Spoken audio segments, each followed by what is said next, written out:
Jadi apakah proses pembekaman itu proses perlukaan itu boleh dilakukan 2 kali? Maka jawaban kami adalah tidak boleh. Karena alasannya tadi yang pertama, tubuh sudah tidak mengalami sudah mengalami anestesi alami, titik bekam sudah mengalami anestesi alami. Nah, oleh karena itu, kalau sudah dilukai, jaringan kulit itu sudah mengalami pengurangan suplai darah, pengurangan suplai darah putih. Ya. Nah, jadi kalau dilukainya lebih dari 2 kali atau lebih dari 1 kali perlukaannya, itu bisa mengakibatkan nanti jaringan kulitnya malah menjadi rusak. Kemungkinan luka bekas bekamnya akan lama sembuh. Nah, jadi gitu ya. Jadi eh, bisa seperti itu. Jadi makanya kami dari pembelajaran di Al-Hijamah ini tidak memperbolehkan perlukaan lebih dari 1 kali. Tapi yang pertama tidak keluar darahnya, nggak apa-apa, ya, nggak apa-apa. Karena berhasil atau tidaknya bekam itu bukan dilihat dari banyak atau sedikitnya darah, tapi yang penting ada perlukaan pada titik yang memang dibutuhkan gitu. Oke, sampai sini cukup dimengerti ya. Sampai sini cukup dimengerti bahwa perlukaan tidak boleh dilakukan lebih dari 1 kali. Dan yang kedua, yang kemarin cukup ramai dibahas itu adalah bolehkah membekam di telapak tangan dan di telapak kaki. Kalau ini saya lihat di grup ini ya, grup Facebook ya, bolehkah membekam lebih di telapak tangan dan telapak kaki. Maka kami pun menyebutkan itu tidak diperbolehkan atau sangat tidak direkomendasikan. Kenapa? Karena kalau di telapak tangan dan telapak kaki itu yang pertama, bagian tubuh yang paling rentan bertemu dengan virus, bakteri, dan kotoran lainnya. Tangan kita paling banyak menyentuh, apalagi telapak kaki kita menyentuh bagian-bagian kotor gitu kan. Jadi kalau dilakukan proses perlukaan gitu ya, luka apapun termasuk luka bekam itu dikhawatirkan nanti terjadi infeksi. Nah, makanya tidak diperbolehkan membekam di telapak tangan dan telapak kaki. Yang kedua alasannya, kenapa tidak diperbolehkan membekam telapak tangan dan telapak kaki, terutama telapak kaki ya? Karena telapak kaki itu adalah arus balik dari sistem peredaran darah. Kalau sampai diganggu, sistem peredaran darah kita akan terganggu juga. Contoh, dari terminal, kita masuk ke terminal transit. Nah, di terminal transit kita balik lagi ke terminal. Harusnya sudah lancar tuh. Perputarannya sudah lancar, sirkulasinya lancar. Tapi di terminal transit kita diganggu preman gitu. Akhirnya nggak bisa masuk lagi tuh ke terminal. Maka nanti sirkulasinya pun sama seperti darah gitu. Darah yang harusnya kembali ke jantung gitu ya. Yang harusnya kembali ke jantung tapi dilukai di bagian yang harusnya menjadi titik baliknya, nanti kembali ke jantungnya akan terhambat. Nah, makanya sangat tidak dianjurkan untuk membekam di telapak tangan dan telapak kaki. Ya. Itu saja mungkin yang bisa dibahas ya. Sekarang saya akan masuk ke pertanyaan-pertanyaan yang masuk di room chat gitu ya. Mudah-mudahan bisa menjawab. Oke, Oke, saya minimize dulu, maximize dulu room chatnya.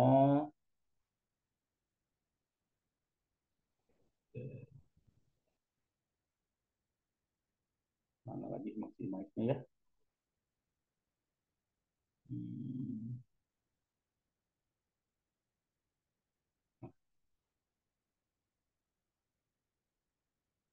Baik, ada beberapa pertanyaan yang sudah masuk nih, dan yang lainnya barangkali ada yang mau bertanya juga, daripada dijawab bertanya di grup gitu ya, bukan berarti ditanya jawab di grup itu bukan berarti tidak ini ya, tidak efektif, tapi karena kadang-kadang yang menjawab itu heterogen.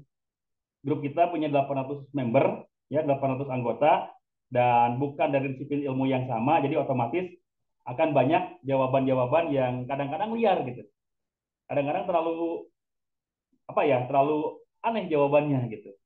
Ada juga yang mengatakan saya sudah 15 kali, 15 tahun membekam, tapi karena mungkin kurang upgrade atau mungkin pengetahuannya sebatas sebatas pengalaman pribadi saja. Jadi kadang-kadang seperti penjelasan-penjelasannya pun kurang bisa diterima dengan oleh ilmu gitu ya. Baik. Jadi di sini silahkan kalau ada yang mau bertanya silahkan ditulis di kolom chat, kita bisa diskusikan. Apakah yang terserang tikus bisa dibekam? Pada hakikatnya bisa, ini siapa yang bertanya, Vivo 1901 siapa nih? Tidak dikasih nama, tapi nggak apa-apa. Pada hakikatnya bisa. Cuma kita lihat kondisinya. Kadang-kadang yang tifus itu, terutama pada sore hari, itu mengalami demam yang cukup tinggi. Jadi usahakan membekamnya jangan di sore hari, sebaiknya cukup di siang hari saja. Dan itu pun hanya titik-titik yang berhubungan dengan lambung saja. Kenapa hanya titik yang berhubungan dengan lambung? Tifus itu pertama yang diserang itu adalah lambungnya dulu. Makanya orang yang terkena tifus tidak boleh makan makanan yang terlalu keras. Harus makannya bubur ya. Harus makannya yang lembek-lembek. Buah-buahannya pun kayak buah-buahan buah-buahan yang lembek-lembek juga gitu. Jadi jangan makan makanan yang terlalu keras. Soalnya kalau terlalu keras nanti lambungnya tidak bisa mencerna, itu akan lebih mengakibatkan penyakit tifusnya lebih parah gitu. Nah, terkait tadi yang dibekam, hanya boleh dibekam di titik yang berhubungan dengan lambung saja. Di mana? Di belikat ya, di belikat dan ditambah dengan di bahu. Silakan dibekam di titik itu saja ya. Ini yang bertanya Vivo 1901 itu ya jawabannya, mudah-mudahan bisa menjawab. Apakah kalau yang asma boleh dibekam? Pak Agus ya, Pak Agus Supriyadi. Yang asma insya Allah bismillah sangat boleh dibekam. Penyebab asma apa? Penyebab asma itu adalah suplai oksigen ke paru-paru terhambat, kurang lancar, kurang maksimal. Sehingga terjadilah sesak. Ya. Suplai oksigen ke paru-paru itu kurang lancar. Maka terjadilah sesak. Itu dinamakan asma. Oleh karena itu, titik bekamnya adalah yang fungsinya untuk melancarkan sirkulasi oksigen ke paru-paru dengan membuka sumbatan-sumbatan yang memang masuk ke paru-parunya. Di mana sama titiknya di belikat dan di kahil, di katifain juga di bahu. Insya Allah. Kalau memang yang asmanya tidak dalam kondisi lemah, Pak ya, silakan bekam rutin 2 minggu sekali. Ya, silakan bekam rutin 2 minggu sekali di titik tersebut, di belikat dan bahu sama kahil, 5 titik saja. 2 minggu sekali, insya Allah itu akan membantu proses penyembuhan penyakit asmanya. Berikutnya yang bertanya, untuk pasien stroke, untuk bekam pertama berapa titik? Pertama kita harus tahu dulu stroke itu penyebabnya apa. Penyebab stroke itu adalah tensi darah yang terlalu tinggi. Ditambah adanya sumbatan pada pembuluh darah. Oleh apa? Oleh kolesterol, oleh gula, ya, oleh diabetes. Sehingga aliran darahnya terhambat. Dan ketika tensi darahnya semakin tinggi, maka di pembuluh darah yang terdapat sumbatan itu mengalami apa tidak kuat. Jadi pecah pembuluh darahnya. Kalau yang pecah pembuluh darah di otak, maka itulah yang dinamakan stroke. Ya, itu yang dinamakan stroke. Jadi untuk pertama kali pembekaman untuk titik stroke itu adalah titik yang menurunkan tensinya dulu. Di mana? Di bahu, di katifain, dan di kahil. Itu dulu. Jangan diakdain dulu, jangan di leher. Karena kalau di leher itu kan untuk menaikkan tensi darah. Sementara orang yang stroke itu biasanya darahnya tinggi itu. Walaupun mungkin sudah turun ya. Tapi kalau dibekam di titik yang menaikkan tensi darah itu khawatir nanti malah naik lagi darahnya. Makanya jangan diakdain, cukup dikahil sama katifain. Lakukan 10 hari kemudian sama titik yang sama. Katifain sama kahil, katifain sama kahil lagi di 10 hari kemudian. Baru di 10 hari berikutnya pembekaman di umum mugit. Jadi selama 20 hari itu 3 kali pembekaman. Pertama, katifain, kahil. Kedua, 10 hari kemudian katifain, kahil. Ketiga, katifain, kahil plus umum mugit. Ya, gitu. Keempat, katifain kahil lagi gitu. Baru setelah yang kelima dan berikutnya boleh tambah dengan titik-titik yang lain. Mungkin karena tensinya sudah stabil, boleh tambah lafdainnya. Boleh titik-titik yang lain yang bisa membantu sirkulasi darah ke bagian yang struknya gitu. Bisa seperti itu. Ya. Jadi stroke pertama kali dibekam di katifain kahil baru tambah di umum mugit di pembekaman yang ketiga. Kalau orang tersebut memang belum pernah dibekam sebelumnya. Tapi kalau memang sudah pernah dibekam, silakan agak banyak pun tidak jadi masalah. Jika kita demam atau menggigil, apakah bisa dibekam? Bu Jahit Rani ya, Bu Rani. Menggigil itu memang menunjukkan bahwa kita demam, dan demam itu ada dua, ada hipertermi, ada hipotermi. Kalau kita menggigil berarti suhu kita, termi kita memang terlalu rendah. Dan ketika suhu kita terlalu rendah, sebaiknya kita itu boleh dibekam kalau suhu kita terlalu rendah. Ketika kita hipotermi itu dibekam boleh titik yang bisa meningkatkan suhu tubuh, di mana di belikat dan di kahil. Itu bisa menaikkan suhu tubuh. Tapi kalau hipotermi itu sebaiknya jangan ya hipertermi gitu ya, demam yang terlalu tinggi itu jangan dibekam. Karena kalau yang terlalu tinggi suhunya itu bisa mengakibatkan pasca bekam itu naik lagi tensinya gitu. Suhunya. Nah, jadi kita ukur dulu Bu, ukur dulu suhu tubuh kita. Apakah demam kita akibat hipertermi atau karena hipotermi? Ya, kalau hipotermi insya Allah boleh. Ya. Yang berikutnya, orang stroke di sebelah kiri, di bekam kiri atau di kanan. Tadi Pak ya, di kiri dan di kanan aja boleh-boleh aja dua-duanya Pak. Soalnya kayak tadi, stroke itu kan tensinya yang memang tinggi. Jadi pembekaman untuk menurunkan tensi dulu.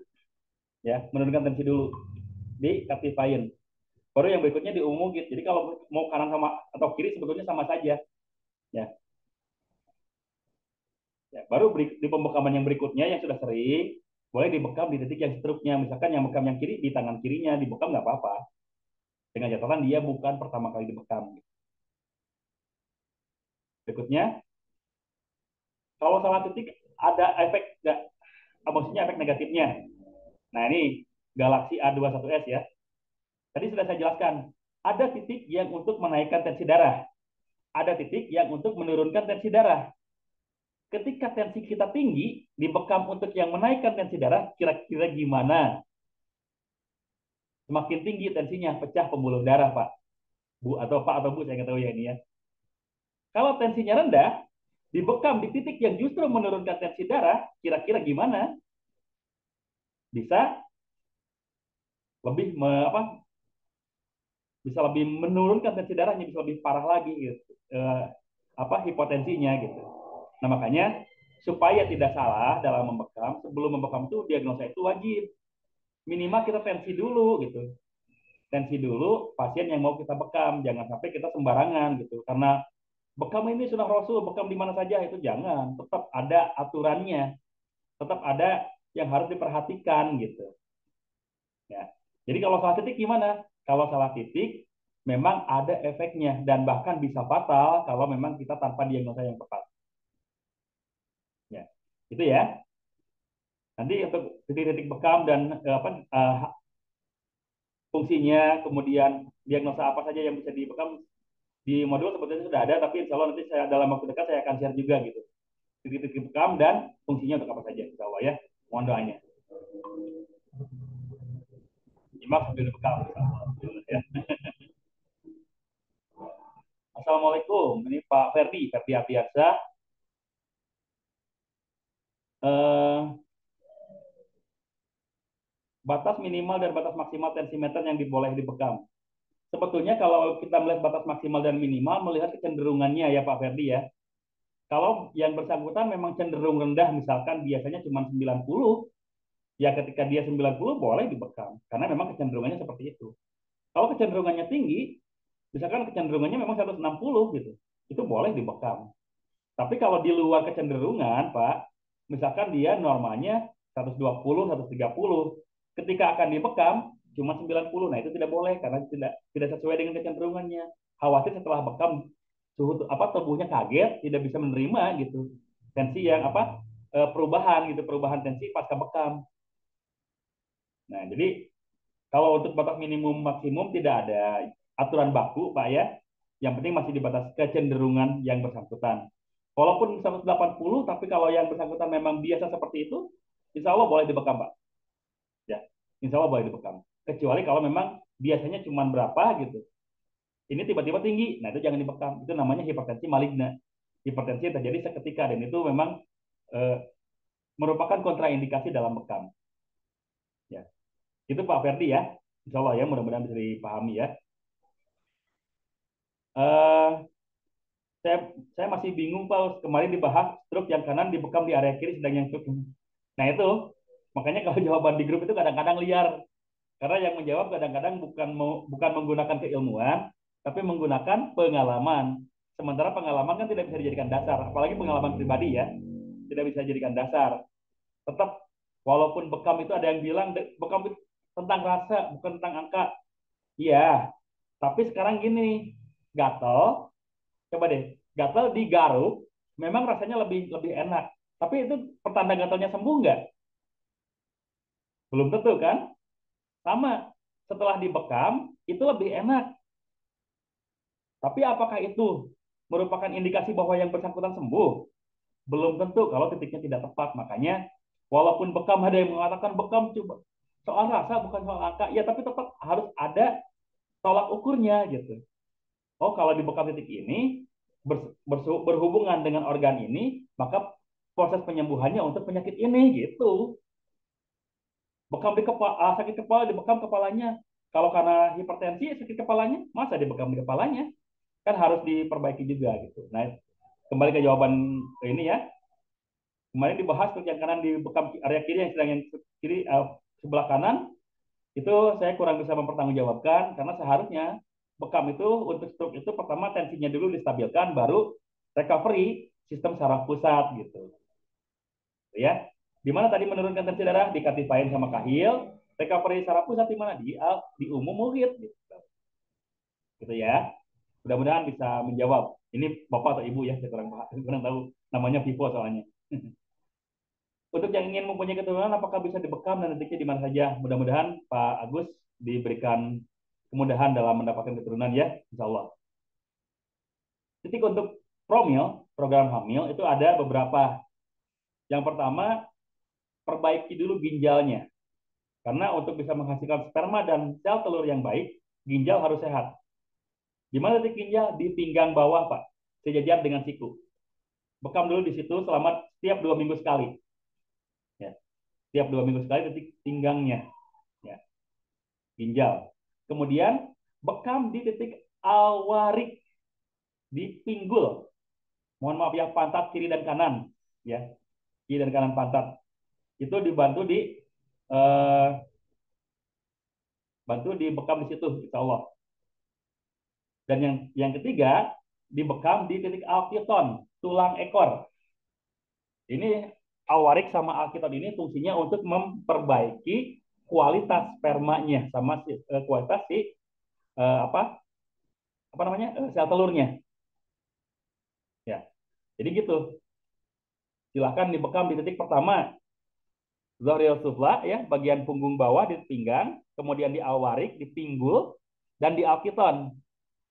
Insya Allah itu bisa membantu sirkulasi darah ke rahim atau ke prostat ya. Kalau perempuan ke rahimnya, kalau laki-laki ke prostatnya, dan bisa memperbaiki sel telur dan spermanya. Jadi mudah-mudahan bisa dibantu ya. Dan rutinkan setiap 2 minggu sekali. Rutinkan setiap 2 minggu sekali, insya Allah. Banyak testimoni yang alhamdulillah, bismillah Allah berikan kemudahan dalam mendapatkan keturunan. Mudah-mudahan siapapun di sini di grup ini yang memang mengharapkan keturunan dengan wasilah berbekam bisa mendapatkan keturunan dengan mudah. Amin ya Allah alamin. Yang berikutnya Pak Siswanto bertanya, HIV positif bila kita bekam nular? Sangat Pak. Ini pernah kejadian di daerah, saya lupa lagi, nggak tahu Tasik atau Ciamis gitu ya. Ini pernah kejadian. Ada perempuan yang Masya Allah ya, ahwat yang terjaga, tapi beliau tiba-tiba di vonis oleh dokter terkena HIV. Beliau bukan penganut Syiah, bukan. Tapi beliau terkena HIV, padahal beliau itu perempuan yang hamil. Perempuan yang memang memiliki perlindungan gitu. Dengan pakaiannya pun terlindungi. Jangankan melakukan hubungan di luar nikah gitu ya. Sentuhan pun belum pernah, tapi terkena HIV. Ternyata akibatnya apa? Akibat jarum bekam yang tidak steril. Kok bekam yang tidak steril. Jadi bagaimana solusinya supaya kita bisa membekam orang yang terkena HIV?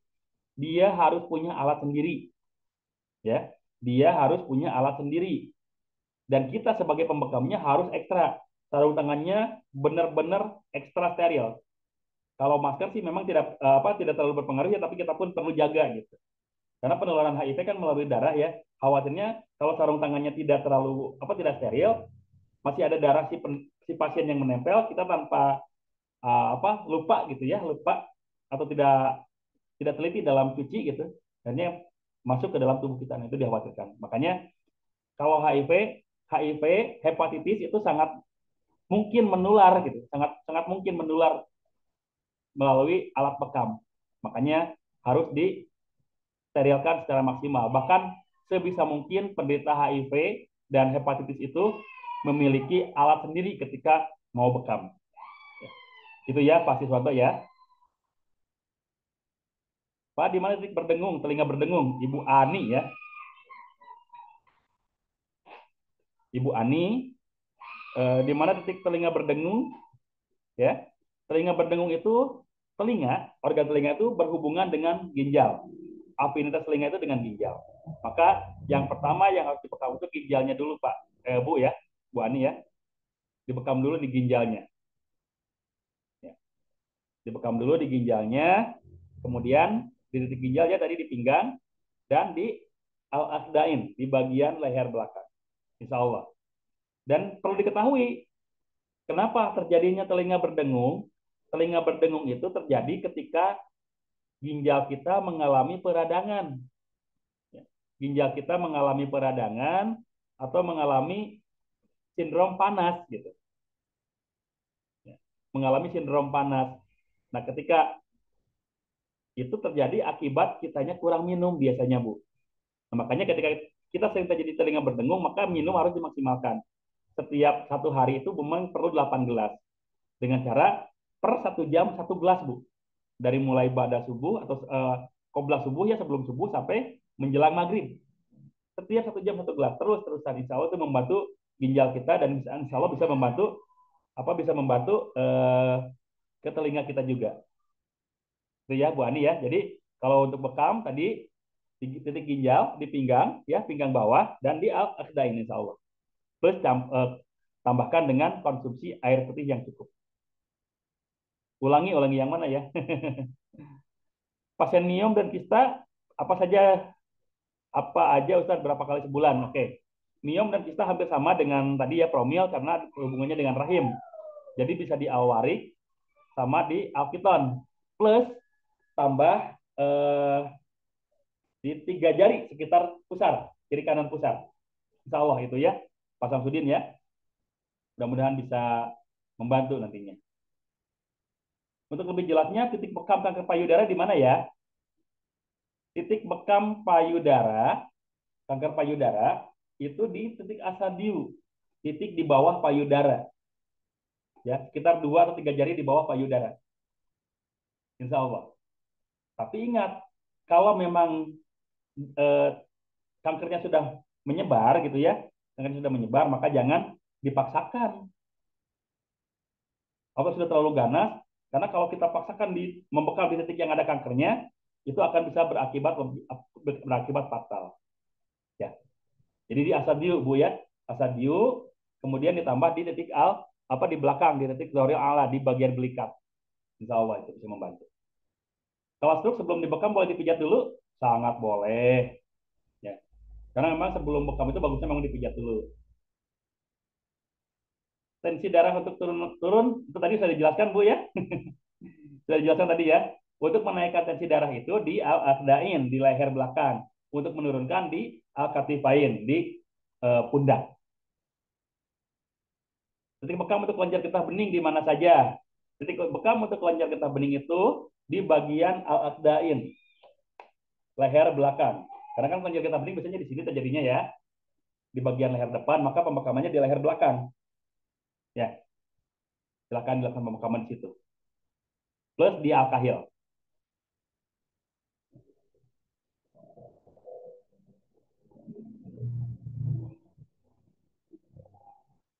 Diperjelas titik naik tensi dan mengurangi tensi. Tadi sudah dijelaskan ya, sudah beberapa kali dijelaskan dari atas ya.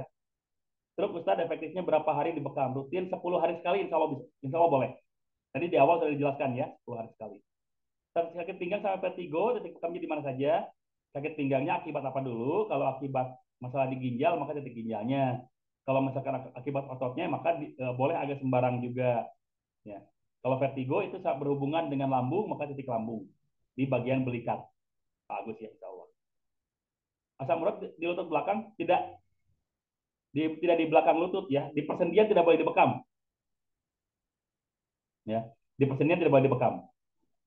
Kenapa? Karena itu bisa mengakibatkan cairan sinovial terambil dan lama-lama bisa mengakibatkan kelumpuhan. Sendi kita tidak bisa digerakkan. Jadi tidak boleh dibekam di bagian persendian, termasuk belakang lutut. Ya. Asam urat itu boleh di betis, di paha, sama di bagian zohril kodam, punggung telapak kaki. Punggung telapak kaki. Ya, kalau di telapak kaki ini punggungnya. Jadi tidak boleh membekam di bagian persendian. Apakah bisa dilakukan penusukan 2 kali untuk mengeluarkan darah? Tidak boleh, Bu. Tadi sudah dijelaskan di awal. Ya, penjelasannya sudah dijelaskan di awal. Cara menentukan titik meridian, kita harus tahu dulu anatomi, Pak. Ya, kita harus mengetahui dulu anatomi. Ya. Autoimun boleh dibekam, insya Allah boleh. Ya, insya Allah boleh dengan catatan pembekamannya harus dilakukan sangat hati-hati dan dilakukan dengan oleh yang ahli, gitu ya. Insya Allah boleh. Ya. Boleh setidaknya di akahil sama di titik belikat. Insya Allah itu hanya boleh dilakukan sekitar sebulan sekali saja. Ya. Karena tadi kan autoimun itu sel darah putihnya memang lebih banyak gitu ya, lebih banyak. Jadi boleh tapi hati-hati gitu ya. Telinga sering kram di mana? Telinga sering kram di bagian apa al-akdain sama di pinggang ya, bagian di ginjal. Kepala sering pusing bahkan berminggu-minggu, titiknya di mana saja. Ini harus kalau sakit terlalu lama gini Bu ya kita harus tahu dulu penyebabnya apa. Kita tidak bisa langsung menentukan titik bekamnya. Khawatirnya ini tidak bisa di begitu saja gitu. Ada gambar titik pusar nanti ya insya Allah. Kalau membekam tidak keluar darah, yaitu ada berbagai macam kemungkinan ya. Ada berbagai macam kemungkinan. Pertama mungkin si lancetnya, apa namanya si lancetnya eh, tumpul. Yang kedua permukaan kulitnya tebal. Yang ketiga bisa saja apa namanya si darahnya memang kurang. Jadi ada berbagai kemungkinan. Tapi tetap walaupun begitu dilukai tidak keluar darah atau cuma keluar darah sedikit, tidak boleh dilukai lagi. Ya. Tidak boleh dilukai lagi. Ya, gitu. Eh, apakah orang yang HB rendah boleh dibekam? Sebaiknya ini dulu ya, diperhatikan dulu HB-nya berapa. Kalau sudah rendah banget jangan, karena kan yang keluar itu memang apa sel darah merah kebanyakan. Gitu. Sel darah merah rusak nantinya juga akan mengganggu juga. Hati-hati gimana tentang apa sel apa autoimun itu penjelasannya harus lebih detail ya. Insya Allah nanti di pertemuan selanjutnya kita akan perjelas. Ya, baik. Mungkin eh, pertemuan malam hari ini sampai tidak terlalu malam ya. Kita cukup setengah jam saja. Tapi kita seperti yang sudah kita janjikan, kita akan rutin setiap malam Ahad kita akan berbincang. Nah sekarang tadi sudah banyak pertanyaan-pertanyaan yang masuk. Mudah-mudahan bisa menjawab ya, menjawab secara langsung, tidak seliar pertanyaan di grup. Karena kalau pertanyaan apa jawaban-jawaban di grup kita memang tidak bisa mempertanggungjawabkan sepenuhnya. Saya pun tidak bisa mempertanggungjawabkan sepenuhnya kalau jawaban-jawaban di grup. Ya, penyakit jantung kronis boleh dibekam? Boleh. Ya, boleh. Penyakit jantung kronis boleh dibekam. Karena dengan dibekam insya Allah bisa memperbaiki sistem kinerja jantungnya. Di mana? Di bagian belikat. Bagian belikat. Sama di al-kahyon. Kalau yang penyakit-penyakit lambung, asam lambung itu dibekam titik yang berhubungan dengan lambung. Di mana? Di belikat sama di katipain insya Allah Pak. Pak Fauzan ya. Gitu. Jadi kita bisa ketahui itu anatomi tubuh. Oh ini penyakitnya lambung, otomatis titik bekamnya yang berhubungan dengan lambung. Karena kan fungsi bekam itu dua. Kalau tidak menguatkan, ya melemahkan. Ya, makanya kita harus ketahui dulu ya. Yang sudah pasang ring boleh dibekam, boleh Pak. Insya Allah boleh. Beberapa pasien saya pun mengalami seperti itu dan pasien-pasien di guru-guru saya pun banyak yang mengalami hal seperti itu. Yang sudah pasang ring dibekam alhamdulillah. Dan untuk yang pasang ring bantu dengan terapi sedekah insya Allah. Karena dengan sedekah detak jantung akan stabil. Setelah kita bersedekah, rasakan deh sendiri. Setelah kita bersedekah, detak jantung stabil, eh, jantung stabil, kemudian hati jadi tenang, ya. Insya Allah itu akan membantu proses penyembuhan jantungnya juga.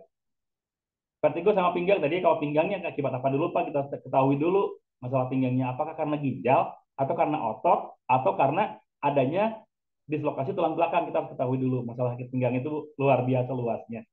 Kalau vertigo itu berhubungan dengan lambung, boleh dibekam di titik belikat, ya, titik belikat.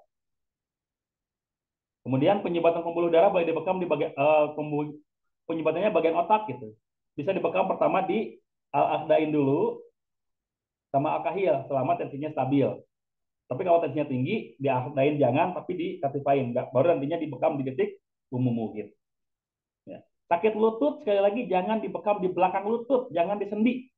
Itu berbahaya. Cairan sinovial bisa terambil, lama kelamaan kita bisa mengalami kelumpuhan. Ya.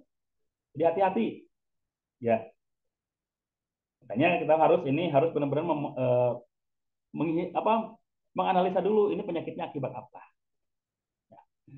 Baik, sudah jam 9 kurang seperempat waktu Indonesia bagian Barat. Mudah-mudahan ada manfaatnya yang disampaikan, dan sekali lagi insya Allah setiap malam Ahad kita akan berjumpa dengan cara seperti ini untuk berdiskusi tentang pertanyaan-pertanyaan yang terlalu liar di grup, ya, supaya kita tidak mendapatkan jawaban-jawaban yang terlalu liar, supaya pertanyaan jawaban-jawabannya insya Allah saya secara pribadi bisa mempertanggungjawabkan. Ya. Mungkin itu saja yang bisa disampaikan, dan mudah-mudahan bermanfaat.